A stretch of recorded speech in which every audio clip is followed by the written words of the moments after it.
love.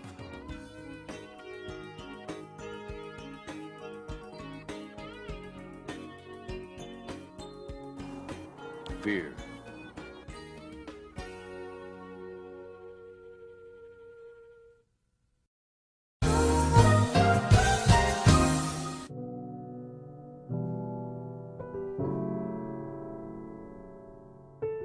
In Teen Film, A Critical Introduction, Catherine Driscoll points to critics' mixed reactions to Donnie Darko, emphasizing the dichotomy between generic teen film, characterized by John Hughes films of the 80s, and Donnie Darko, quote, a film that speaks to experiences of youth neglected by the teen film, which they, critics, generally mean teen film in the Hughes style. There's definitely no single right way to define what I'll call the non-Hughian teen film. But for the purpose of classifying this subgenre, I've identified two films, Donnie Darko and The End of Evangelion, as exemplars of the subgenre. But why these two films? And what exactly can we learn about teen films through analysis of these particular films united under a contrived generic classification? And what exactly is a non-Hughian teen film anyway? In reality, the reason I've chosen these two films is not necessarily analytic or theoretical.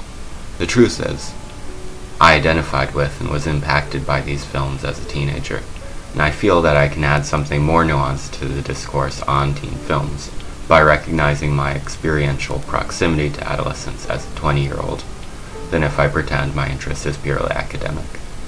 So what makes a non-Hughian teen film? Perhaps most central to the definition would be a film that is thematically and tonally dark. However, dark is a relatively subjective descriptor, so I've identified three common thematic tropes in Donnie Darko and The End of Evangelion to demarcate, or at least demonstrate, what's characteristic of the subgenre.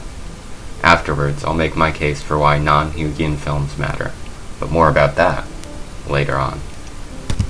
Chapter 3. The End of the World.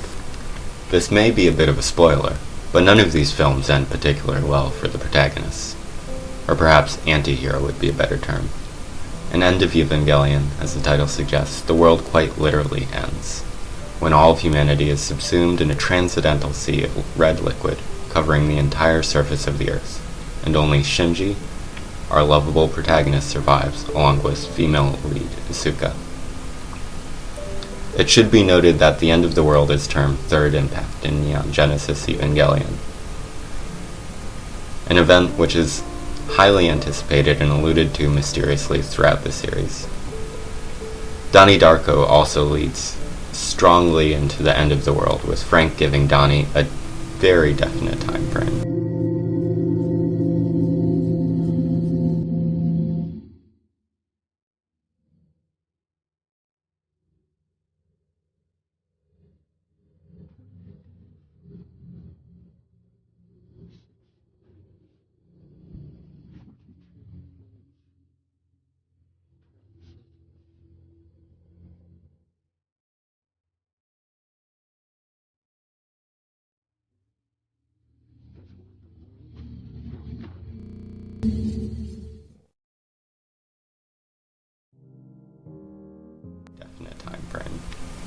In both films, there is not only a literal end of the world looming over our favorite anti-heroes, but also a clearly defined and anticipated timeline for the inevitable end, as they continue the Sisyphean task of attempting to forestall it by obeying a metallic bunny or by fighting monsters in a giant robot. Could the end of the world possibly be a metaphor for the inevitable encroachment of adulthood, or of the unlivable adolescent angst in an illogical adult world that simultaneously disenfranchises and demands obedience from teens? Who knows? We'll find out next week on Chapter 2, Mental Illness. Both Shinji Ikari and Donnie Darko have clear mental health issues. Donnie's therapist, Dr. Lillian Thurman, explicitly diagnoses Donnie with paranoid schizophrenia, and Shinji is clearly clinically depressed, something inspired by the film's creator, Hideaki Anno, and has a great deal of self-loathing. It should also be noted briefly that Donnie Darko basically commits a convoluted time travel suicide at the end of the film. A foregrounded representation of mental illness is extremely characteristic of non-Hugian teen films, where dark, unsavory, or complex aspects of teen experience, such as mental illness, that are neglected or badly represented, become central, well-developed thematic elements. Chapter 1. Aggression and Violence. Aggression and violence occupy a pretty explicit and central place in both Donnie Darko and End of Evangelion. In End of Evangelion, there's a scene where Asuka, one of the teen protagonists, frantically and grotesquely rips apart man-made monsters with the robot she operates, which are dubbed Evas in the context of the series. This, of course, takes place after the brutal genocide of everyone working in the base where the robots are maintained. End of Evangelion, in fact, ends with the anti-hero, Shinji Ikari, attempting to strangle Asuka while sobbing.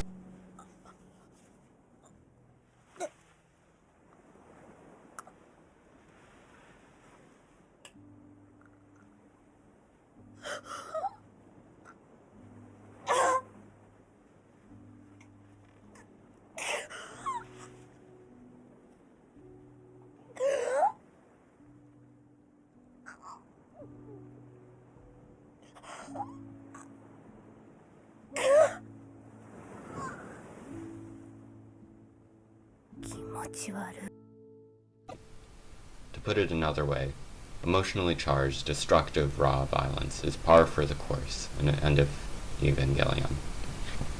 Likewise, in Donnie Darko, Frank's murder showcases an emotionally distraught act of violence, which can be contrasted by the subversive vandalism of the skull that Donnie carries out early in the film.